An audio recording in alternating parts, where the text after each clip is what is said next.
All right, I'm going to try this video again. This is over metric conversions. Now, when we're doing metric conversions, we have to make sure that we understand exactly what we're doing. So, when we are doing metric conversions, there's a little saying that helps us out. It is King Henry danced, so I'm putting DA, unusually down Center Main. Now, I like to do the lines, that way I can keep up with my decimal points, because my decimal points are going to go on the lines. And if we have numbers hanging off of our chart, that's fine. This chart actually is a continuation. There's a bigger chart that goes along with it, but we're not going to get into it. Now, this is going to be grams, meters, or liters. Those are the units. This M over here stands for milli. That means 1/1000th. This is centi. This is 1/100th. And then we have deci, which means a tenth. Then you have deca, which means 10. You have hecta, which means 100. And you have kilo, which means 1,000. So when you are trying to do a metric conversion, I'm going to give you an example. We have 78.2 grams, and we want to go to kilograms. So we start with the unit that we have, which is grams. Now, what we're going to do is we're going to place the number in the ones place underneath this unit. Now, the ones place is normally the number right before the decimal point. Okay, so in this case, the ones place is the 8. So that means the 8 needs to go under the G. So here's the G. I'm going to put the 8 here. Right after the 8 is my decimal, so I'm going to put it on the line. And after that is a 2. Now, we have a 7 in front of the 8, so we got to come and put that. So now we have 78.2. We're basically using this paper as a little placeholder, so we know where our numbers are. Now, we need to go to kilogram. Kilo is all the way over here.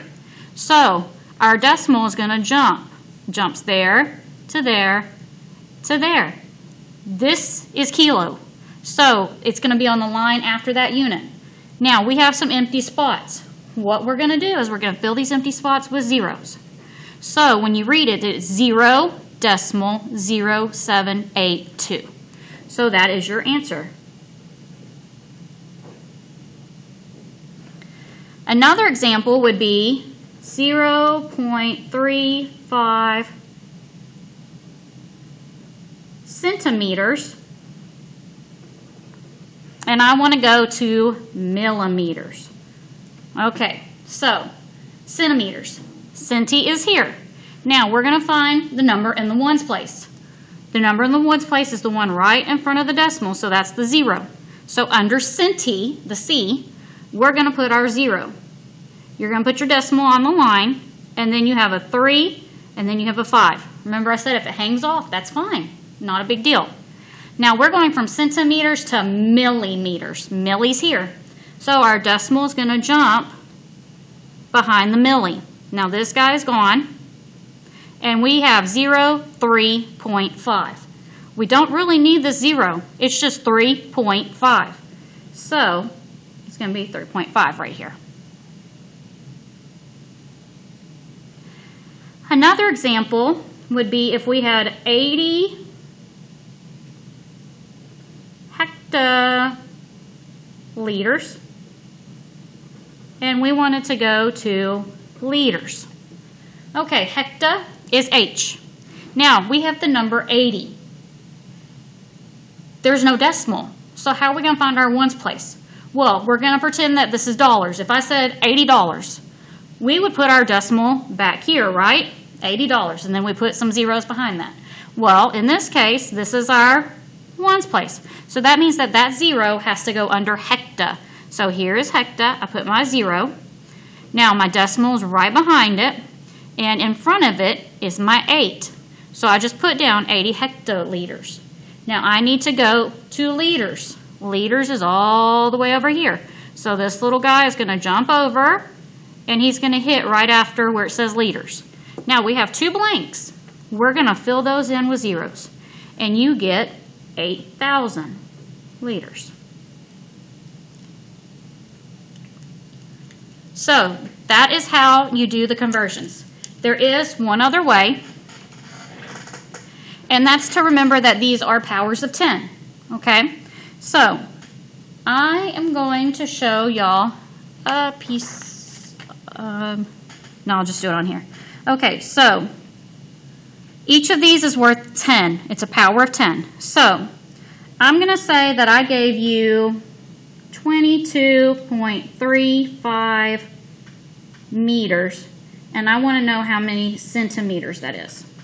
Okay, so because of the fact that you're doing meters, okay, that means that 22.35 meters. So that means we're looking here at the meters, and we have to go to centimeters. Okay, so that means that we're going from one location that's worth 10 to another location that's worth 10.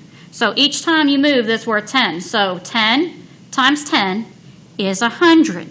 So it is going to be 100 worth change. Okay, 100 worth change.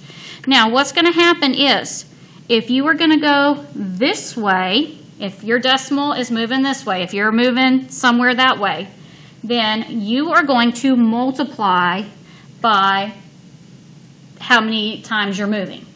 If you're going in the opposite direction, you're going to divide. So in this case, we have 22.35.